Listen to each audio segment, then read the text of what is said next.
¿Cómo están? Les damos la bienvenida a un nuevo capítulo de Senado Conecta. Hoy estamos junto a Macarena Rodríguez, ella es la presidenta del directorio del Servicio Jesuita a Migrantes, a quien le damos la bienvenida. ¿Cómo estás, Macarena? Hola Julio, muy bien, muchas gracias por esta invitación. Gracias a ti por haber acogido este llamado a participar de nuestro programa acá en TV Senado. Queremos comenzar por lo último, una nueva expulsión de migrantes. Entiendo que en esta ocasión hay que diferenciar, ¿no? Diferentes motivos. Hay algunos que son administrativos, de todas formas, que es lo que ustedes han ido tratando de denunciar y también han acudido a la justicia por este tipo de casos que han ocurrido también anteriormente durante este año. Exactamente, Julio, tal como señala, hay que distinguir primero dos tipos de expulsiones: las expulsiones judiciales, que son las que dicta un juez como sustitución de una pena a una persona que está condenada por la comisión de un delito, y esas expulsiones tienen una normativa aparte totalmente distinta. Lo que nosotros hemos cuestionado profundamente el tema de las expulsiones administrativas, y en particular aquellas que se hacen en contra, digamos, de las personas que ingresan por pasos no habilitados. ¿Por qué? Porque aquí nosotros vemos que hay una eh, utilización dispar, vamos a decir, de la normativa. Hoy día el subsecretario decía en el Congreso: nosotros estamos obligados a aplicar la ley. Entonces, sí, la ley vigente, que es la antigua ley de migración, y uno dice, bueno, Claro. si estamos obligados, apliquémosla correctamente.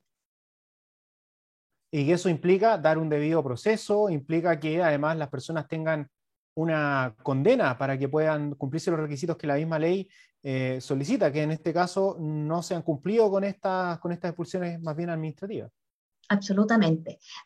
Por eso digo, hay un doble discurso, porque la ley antigua, para que entendamos, establece que el ingreso por paso no habilitado es un delito, ¿ya? Eso es contrario a los estándares internacionales en materia de derechos humanos. Hay una serie de obligaciones, y la nueva ley, que ya está aprobada, que aún no entró en vigencia, de hecho, Claro. deja de sancionar el ingreso por paso no habilitado como delito. Lo que nosotros planteamos y lo que la Corte le señala es que si usted va a expulsar, le dice la Corte, por ingreso por paso no habilitado, entonces tiene que acreditar que se cometió el delito, y por lo tanto tiene que haber una decisión judicial que establezca, ¿cierto?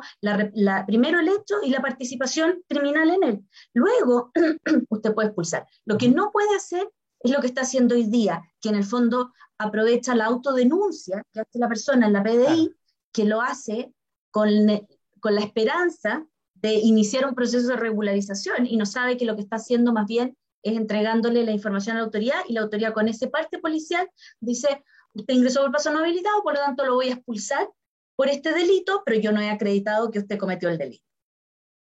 Porque además hay un tema de la autodenuncia, o sea, aquí se vulneran una serie de cosas que es lo que usted está anunciando, derechos humanos, para ser más claro, además con toda esta exposición, ¿no? Porque se hace como bien mediático este proceso de expulsión. Bueno, ahí hay dos temas muy relevantes. Lo primero tiene que ver con lo que tú señalabas, el debido proceso.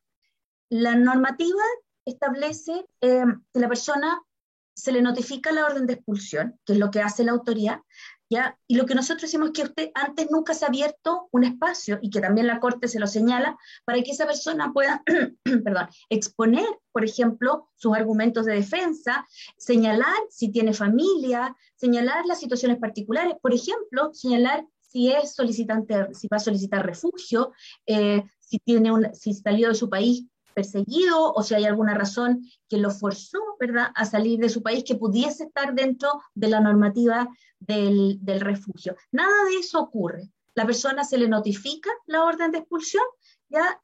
Y luego esta se ejecuta. Entonces, es imposible que la autoridad tome conocimiento de la situación. Entonces, lo que el subsecretario decía: nos enteramos después, la gente no nos ha dicho en el autodenuncia, y después en la Corte vienen a señalar que tienen hijos. Claro, porque antes no han tenido la posibilidad. Entonces, ese es un tema. Primero, el debido proceso, que es necesario. Toda persona tiene derecho a defenderse, a exponer sus argumentos. Además, aquí hay familias, hay niños, hay una serie de estándares, de Sí. principios que se deben reconocer. Pero además, estas expulsiones colectivas, eh, esta es la cuarta dentro de este año, tienen un patrón común que es tremendamente, vamos a decir, inhumano, que es poco, que atenta directamente contra la dignidad de esas personas. El hacer todo un despliegue, eh, mediático, ¿verdad? Una cobertura donde las autoridades viajan al lugar, si es que el vuelo sale desde alguna región, o acá en Santiago, y hacen un punto de prensa desde la loza del aeropuerto, y entonces señalan que esta ha sido una expulsión muy exitosa por la masividad, o cosas así, y muestran a las personas, ¿verdad? Con estos overoles blancos, con los chalecos eh, amarillos, todos abrazados en la muñeca, ¿verdad? Con un funcionario de la PDI, como si ellos fueran delincuentes, ¿verdad? Y eso es tremendamente estigmatizador y además es muy dañino en términos de, eh, de integración, vamos a decir, porque ¿qué es lo que queda después de este mensaje? El extranjero es sinónimo de alguien que comete delito. El extranjero es sinónimo, los migrantes son sinónimo de criminalidad. Y la verdad es que si nosotros miramos las cifras, ¿ya? Las cifras duras de la Defensoría Penal Pública, la participación criminal de la población migrante es mínima en este país y la gente no ingresa a Chile ni para cometer delitos ni porque haya cometido delitos en su país. La gente ingresa a Chile solamente buscando una oportunidad, particularmente la población venezolana, ¿ya? Que además no tiene otra posibilidad porque ellos a partir del año 2019 se les exige un visto consular o una visa previa para entrar al país. Ellos no pueden entrar igual que el resto de las personas en nuestro país. Entonces, y conociendo más aún la situación, la grave situación política, social, económica que está viviendo Venezuela, no cabe sino pensar que, claro, estas personas lo que están haciendo es buscando una oportunidad en la vida. Porque además tampoco es que se esté, digamos, otorgando la posibilidad de hacer este ingreso de una forma más regular. Yo vi una estadística, por ejemplo, en la que el otorgamiento justamente de esta visa, que entiendo fue suspendida a finales del 2020, alcanza solamente el 6% de las personas que la solicitan. O sea, se le otorga al 6% de quienes han hecho esa solicitud. Entonces, tampoco es que tengan la posibilidad a lo mejor de hacer un ingreso que no sea por los pasos que no están habilitados en el fondo. Así es. Y ahí nuevamente entonces nos encontramos con un mensaje, vamos a decir, contradictorio, porque Ujú. señala la autoridad, dice, nosotros queremos migración, pero migración regular. Los migrantes ilegales, los migrantes irregulares, no. Como si fuera Claro. la migración irregular sinónimo, ¿verdad?, de una criminalidad. Ujú. Pero la verdad es que tampoco les permitimos entrar de manera regular, que sería lo lógico, es decir, no entre de manera irregular, nosotros vamos a recibir migración regular, pero en la medida en que efectivamente abrimos esa posibilidad. Más allá de la pandemia, ¿verdad?, y del cierre de Sí. fronteras por razones sanitarias, como tú bien señalabas, eh, las posibilidades de ingresar de manera regular para la población venezolana son casi nulas. Claro, tú hablabas de recién el tema de que se trata de ver esto como criminalizar un poco, ¿no? Este tema de la migración, pero existen los mecanismos ahora para que, por ejemplo, nuestro país pueda detectar personas que están con antecedentes en su país por algún crimen de, no sé, de alta connotación, por ejemplo, de impedirle el ingreso. Eso puede hacer, está la capacidad, digamos, para establecer un filtro adecuado, podríamos decir. A ver, eso ha existido desde hace mucho tiempo y tiene que ver con la Interpol, con el manejo de información criminal que tienen los países, ¿ya? Pero aquí lo más relevante es que Ujú. yo te puedo mencionar, nosotros hemos presentado este año como Servicio de Ciudad Migrante eh, recursos en favor de más de 339 personas, si no me equivoco, ¿ya? Todas en la misma situación, que han ingresado por pasos no habilitados. Ninguno de ellos tiene antecedentes penales. El tema no, uno No va por cae ahí. en pensar precisamente producto de esta imagen, como en asociarlo, y la verdad es que no tiene nada que ver, son personas en su mayoría muy honradas y que les duele, te fíjate, pero que no tienen otra alternativa, que no, y que la necesidad, la desesperanza muchas veces las hace llegar a Tam- esta tam- situación.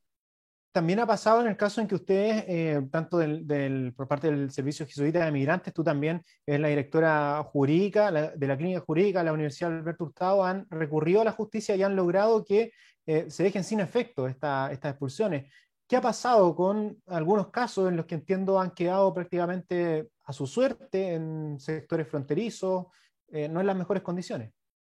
Así es. En la expulsión que se realizó hoy día, eh, tuvimos una situación que tremendamente alarmante porque se trata de 7 personas que fueron detenidas en Arica el día jueves. Nosotros presentamos los recursos de amparo esa noche, fueron resueltas las órdenes de no innovar el día viernes en la mañana, y esas personas el día jueves en la noche la subieron a un bus desde Arica hasta Santiago. Como es un trayecto muy largo, la orden de no innovar fue cogida alrededor del mediodía, y cuando los funcionarios son informados que iban en el bus, deciden bajar a las personas. Me imagino, no sé si hay una instrucción, vamos a pedir, obviamente, que se inicie un sumario por esta situación. Eh, las personas son bajadas literalmente a la orilla del camino, cerca de Chañaral, eh, sin poder comunicarse, porque ya no tenían comunicación en el cuartel policial, ¿verdad? Sin nada, en la mitad de Chañaral, o sea, en la mitad del camino, eh, y activamos nuestras redes, y fue un grupo de pastoral de movilidad quienes pudieron con una camioneta ir a, a apoyarlos, a ayudarlos. Nos Bueno, parece que estamos ahí abordando... Dime, no, continúa.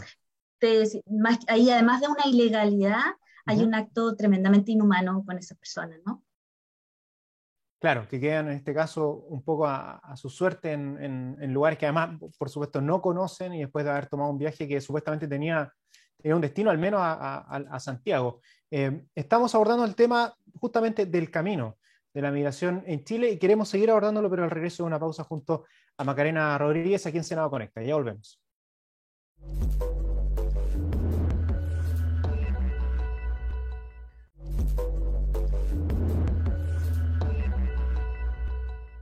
Ya estamos de regreso acá en Senado Conecta junto a Macarena Rodríguez, la presidenta del directorio del Servicio Jesuita a Migrantes, con quien queremos abordar lo que viene después, porque las personas pueden ingresar y hay quienes incluso han hablado respecto de que no le haría bien a la economía o al trabajo que llegaran personas extranjeras a nuestro país, pero resulta que parece que sería mejor que ellos estuvieran en una situación regularizada. Muchos de los que han migrado a nuestro país, que tuvieran su visa, que pudieran trabajar, que pudieran...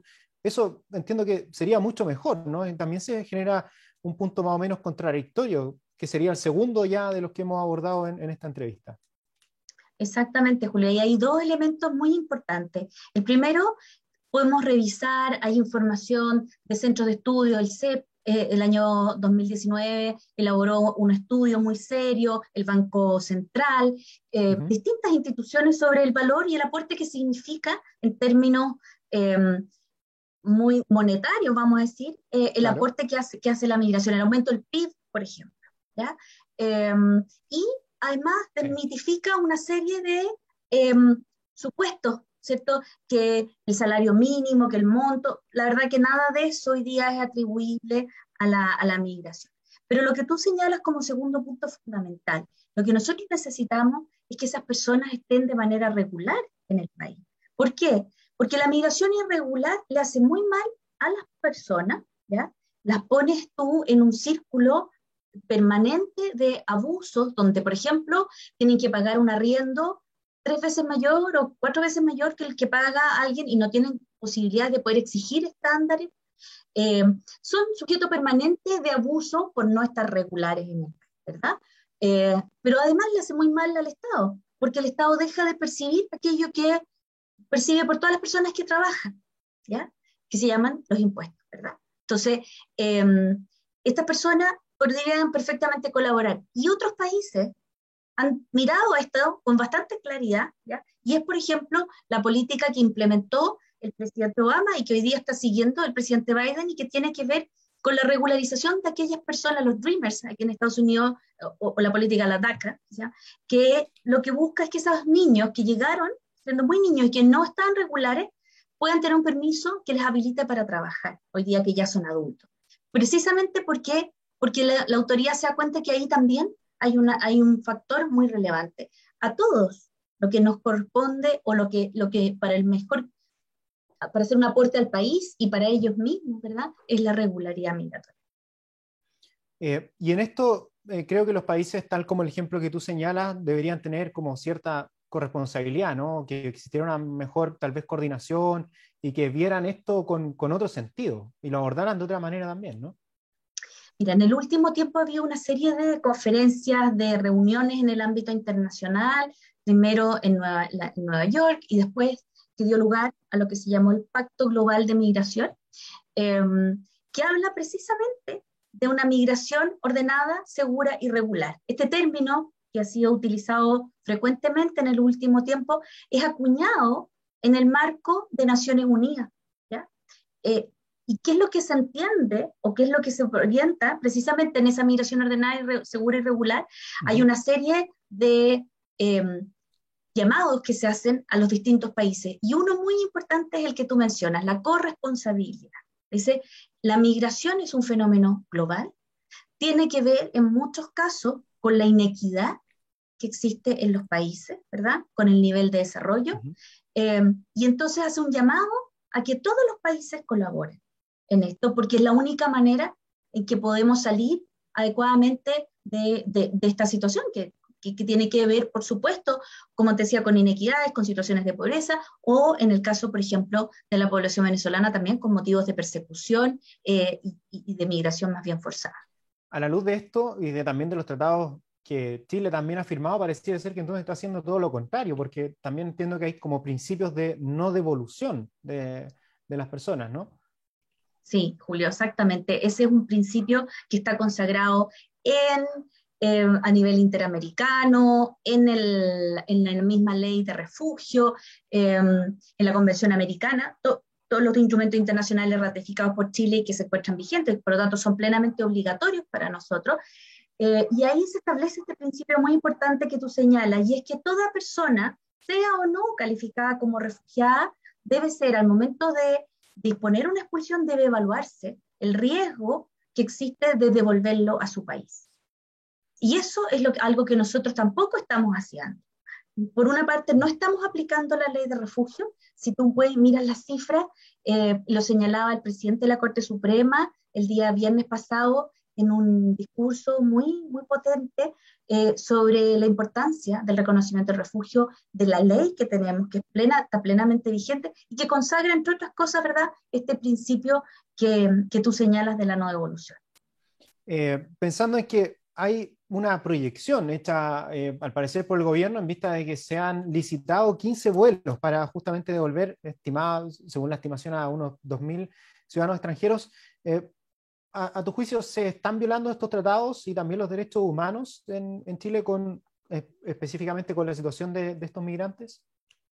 A ver, ahí hay un elemento que es fundamental, eh, que tiene que ver eh, con, con el carácter colectivo que tienen estas expulsiones, ¿ya? Los tratados internacionales, la Convención para la Protección de los Derechos de los Trabajadores Migratorios y su familia, hay una serie de instrumentos internacionales y normativa que establece la prohibición de las expulsiones colectivas, ¿ya? Por lo tanto, y esto hoy día se ha escuchado bastante, la expulsión colectiva está prohibida en el derecho internacional. ¿Qué significa la expulsión colectiva? La expulsión colectiva no significa que yo haga un listado y diga, desde la A a la Z están todos expulsados. No, sino, porque, porque te lo menciono, porque la autoridad señalaba hace pocos días, dice, aquí se dictó una resolución para cada persona. Eso no basta, eso no deja de hacer la expulsión, de convertirla en colectiva. Lo colectivo tiene que ver con que tú no analizas la situación particular de cada una de las personas. Eso es lo que se prohíbe.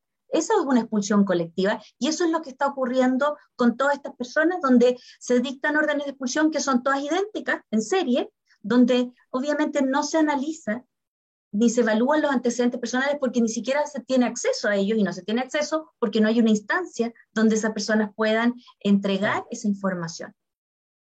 Que además son casos en los que muchas veces vienen o están acompañados por menores de edad, que es algo que también en la sesión que tuvo el Senado, justamente una sesión especial dedicada para abordar este tema, expuso la propia defensora de la niñez. Así es, hoy día fue muy enfática en señalar eh, no solo el compromiso que había adquirido Chile en la última revisión, ¿verdad?, en el marco precisamente de la Convención de los Trabajadores Migratorios y sus familiares, el compromiso que había adquirido Chile, sino también la normativa que hay a nivel interno, ¿verdad? El interés, el velar por el interés superior del niño y lo que esto significa.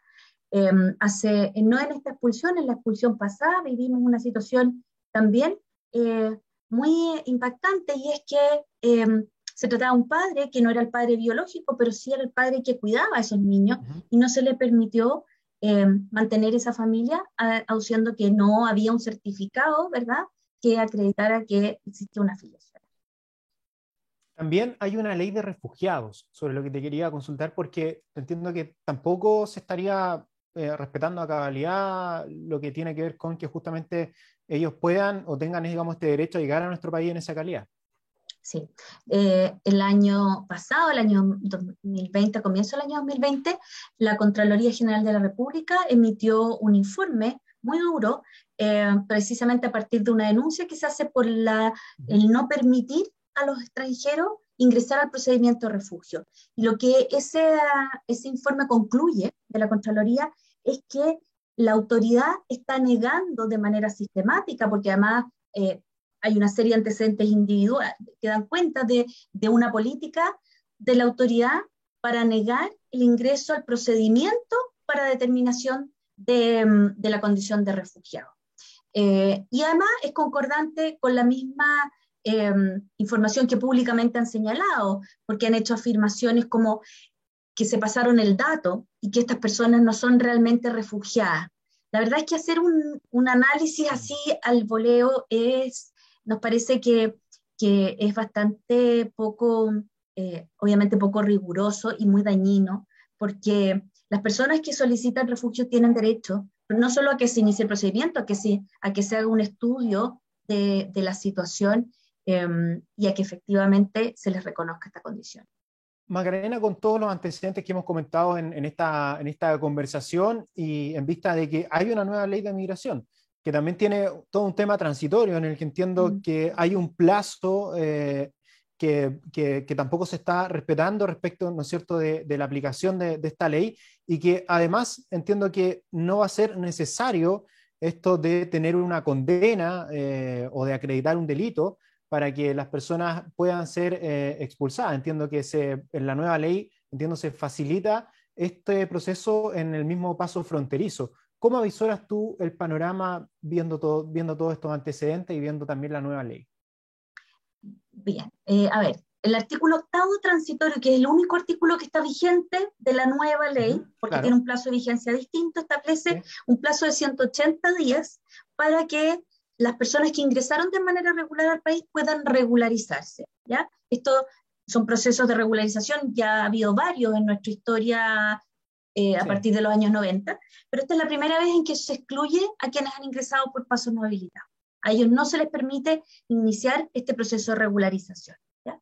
Pero a ellos, ¿qué es lo que se les dice? Usted tiene 180 días para salir del país sin sanción y sin prohibición de ingreso, ¿ya? Y eso es lo que nosotros estamos denunciando también, que hoy día no se está cumpliendo. Ese plazo está corriendo, por lo tanto, ninguna de las personas que ha sido expulsada administrativamente por haber ingresado por un paso no habilitado podría haberlo hecho, porque hoy día está operando una especie de capilla, ¿verdad? O vamos, como lo quisiera decir, estas personas durante ese plazo pueden salir del país sin ser sancionados. ¿Y qué es lo que estamos haciendo? Lo estamos expulsando, que es la sanción. No debiéramos expulsar entonces, y ese es el llamado que hemos hecho desde el Servicio Jesuita Migrante en torno a la aplicación de la ley. Ese es un tema. El segundo al que tú te refieres es lo que en el ámbito del derecho migratorio se conoce como las expulsiones en caliente, o los pushbacks, que en el fondo son medidas, como ocurre con la nueva ley, donde se le autoriza a la autoridad al momento de descubrir a alguien que está ingresando por un paso no habilitado, tomar a esa persona, llevarla a la frontera y solamente tiene la obligación de avisarle al país vecino, desde donde esa persona venía, que va a ser devuelta. ¿Por qué estas expulsiones en caliente han sido muy criticadas en el ámbito internacional? Porque es un espacio de tremenda arbitrariedad, de discrecionalidad total, ¿cierto? Es un terreno donde no hay nadie más Por lo tanto, la posibilidad de que efectivamente se le respeten sus derechos a que esa persona, si es un solicitante de refugio, pueda efectivamente hacer su solicitud, si es víctima de tráfico, víctima de trata, ¿verdad? Que efectivamente pueda ser protegido es bastante difícil. Ahora, luego, durante la discusión de esta ley, se logró, sí, a lo menos establecer ciertos estándares, y uno de ellos es que por lo menos se le va a entregar una resolución por escrito a esa persona, pero claramente la devolución en caliente en sí misma es una práctica que desde el ámbito del derecho internacional de los derechos humanos es altamente crítica. Queremos agradecerte, Magdalena Rodríguez, presidenta del directorio del Servicio Jesuita a Migrantes, por esta conversación, también por tu labor, ¿no?, como directora clínica jurídica de la Universidad Alberto Hurtado, en este compromiso por justamente velar porque las personas, se respeten los derechos de estas personas y se respete también la ley en estos casos que hemos visto de expulsión de migrantes. Así que te agradecemos también por este diálogo junto a Senado Conecta. Muchas gracias a ti, Julio, un gusto. Nosotros los invitamos a que en nuestro canal de YouTube, TV Senado Chile, también puedan revisar los capítulos anteriores de Senado Conecta, así como este que estará también disponible en nuestro sitio, también en las redes, donde podrán tener todas las novedades en las redes sociales del Senado, todas las novedades y los nuevos programas también, los anuncios que tendremos en las siguientes ediciones de Senado Conecta. Gracias por su compañía.